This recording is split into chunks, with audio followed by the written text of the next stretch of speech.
Hello, my name is Sevi Wong. Welcome to my Solving Linear Equations video. What is a linear equation? Well, an equation is a linear equation if all terms in the equation are constant or constant times a variable to the first power. So, to solve a linear equation, we must find the value of the variables that make the equation true. The key to solving most equations is to isolate the variable on one side of the equation. Isolate, isolate, isolate. Whatever you do to one side of the equation, you must do to the other side of the equation, whether that's adding, subtracting, multiply, or dividing. You must do the exact same thing to the other side because they are equivalent to one another. So, now, with that out of the way, we are going to solve our example of linear equation on the whiteboard that I got for $5 on Craigslist. So, how do we solve this linear equation? Well, we need to simplify both sides of said linear equation. So how do we do that? We simplify by combining like terms. So, 5x and x are like terms. So, that's like saying 5x minus x minus 3.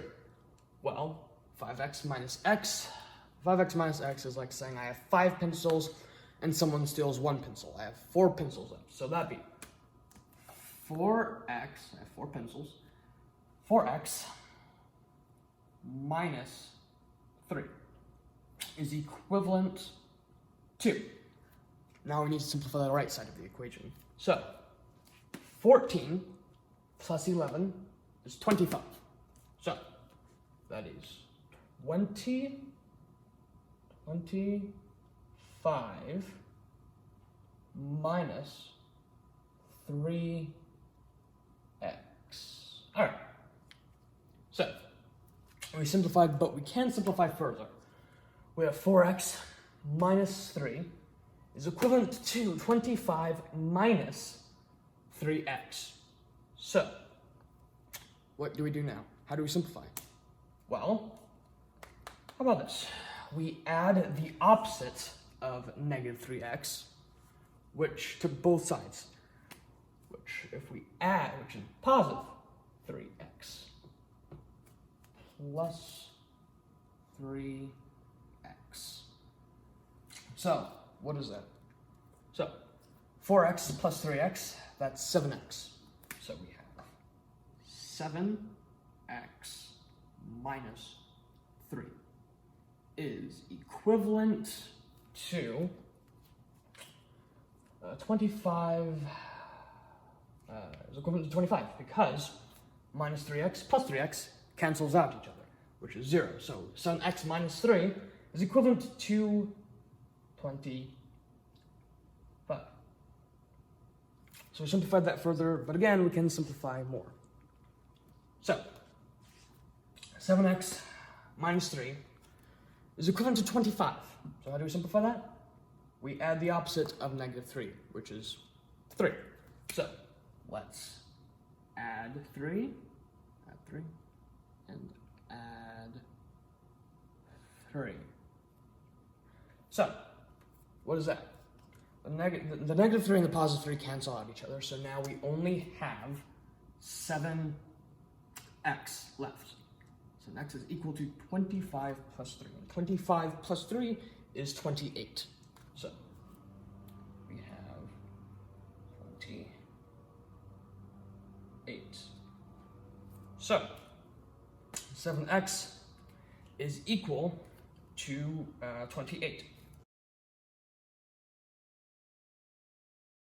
In order to solve for the variable, we can do two things.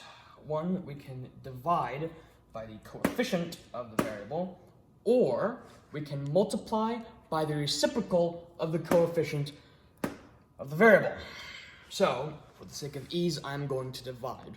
So, divide by 7. Divide by 7, divide by 7. And 7x divided by 7 is going to be x, obviously. So x is equal to 28 divided by 7. 28 divided by 7 is 4. It's 4. So our answer is x is equivalent to 4. Ouch. So our solution is x equals 4. But you're not sure of that solution, or you want to be absolutely sure that it is your solution. So how do we check to make sure x equals 4 is our solution? Well, we can check our solution by substituting our answer back into the original linear equation, substituting 4 for x. So 5x, and x is 4 now, so 5 times 4, all right, minus 3 minus x, which is minus 4, equals 14 plus 11, so the sum of 14 and 11, minus 3 times 4, minus 3 times 4. So 5 times 4 minus 3 minus 4 is equivalent to the sum of 14 and 11 minus 3 times 4. So let's square that off a little bit further. So 5 times 4 is 20. So 20 minus 3 minus 4 is equivalent to 25, because the sum of 14 and 11 is 25. 25 minus 3 times 4. So 20 minus 11, 20 minus 3 minus 4. Well, 20 minus 3 is 17. So we have 17 and then minus 4, which I should have said is 13, but 17 minus 4 is equivalent to 25 minus 3 times 4 would be 4, 8, 12. So minus 12. So 17 minus 4 is equivalent to 25 minus 12. So 17 minus 4 is 13 is equal to 25 minus 12 is also 13. So 13 is equivalent to 13. So now we know our solution of x is equivalent to 4 is in fact correct. Was there ever any doubt?